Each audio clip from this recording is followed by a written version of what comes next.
मैं अपनी बात रखूं इससे पहले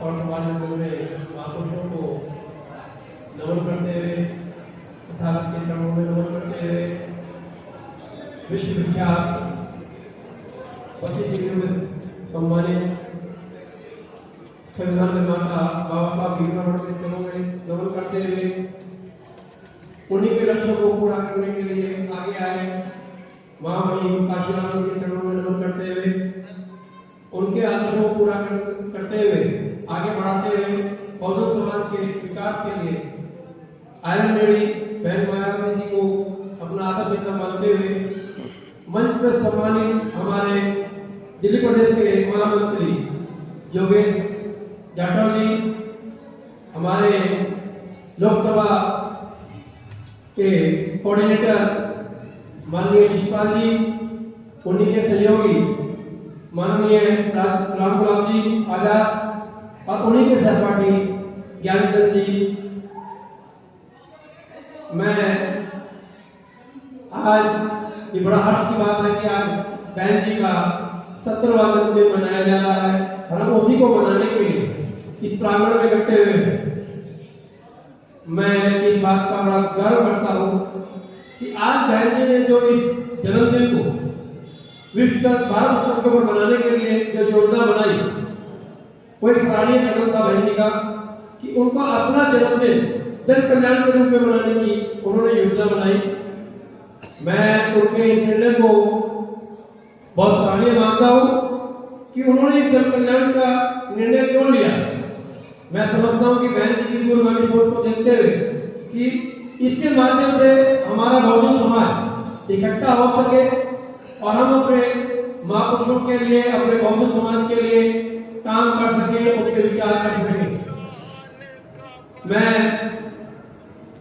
अपनी बात को आगे बढ़ाते हुए शिक्षा के ऊपर जोर देना चाहता हूँ कि शिक्षा को शेरनी है, जो पढ़ेगा तो दाढ़ेगा। 1857 में जन्मे ज्योतिराव फुले जी, जिन्हें 7 क्लास पढ़ाई की और उनकी पढ़ाई इतनी योग्य रही, उन्होंने एक युग को मार्ग दिया और अपनी श्रीमती को पढ़ाकर, सावित्रीबाई फुले जी को पढ़ाकर उन्होंने महिलाओं की शिक्षा का मार्गदर्शन किया। बाबा साहब भीमराव अम्बेडकर जी पढ़े तो उनकी पढ़ाई में उनकी पूरे बहुजन समाज के लिए एक मिसाल कायम की कि पढ़ाई क्या चीज होती है। पढ़ाई करने के बाद जो पढ़ता है वो आगे बढ़ता है। हमें समझना चाहिए कि पढ़ाई का महत्व क्या है। अगर हम सीधी सी बात है, जो अनपढ़ है वो अज्ञानता की ओर जाता है और मानसिक गुलाम रहता है, जिसकी अज्ञानता की वजह से वो और कई कामों में उलझ जाता है, अपने विकास के बारे में ध्यान नहीं देता। तो मैं अनुरोध करूंगा कि हम अपने बच्चों को ज्यादा से ज्यादा पढ़ाने पे ध्यान दें और अपने विकास की ओर जाएं। वैसे तो जो लोग बोलते भी है भारत में से पूर्व पहले बहुत लोगों ने बोला भी है कि बहन जी के बारे में लोग बोलते हैं, हमें समझना पड़ेगा क्योंकि पढ़ा लिखा होता नहीं है तो पढ़ता नहीं है। बहन जी के एक ट्वीट के ऊपर मेरे को याद आता है कि यूपी के अंदर वो भगवान बुद्ध का एक पार्क था, उसको योगी सरकार ने रोकने की, नाम बदलने की चेष्टा की थी।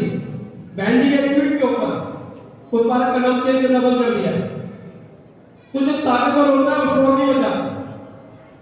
हमें समझना होगा कि हमारी ताकत क्या है। हमारा जो बिखराव है वो हमारा सबसे बड़ा पतन का कारण है। हमारा बहुजन समाज इकट्ठा हो जाएगा तो हमारा विकास का मार्ग खुलेगा।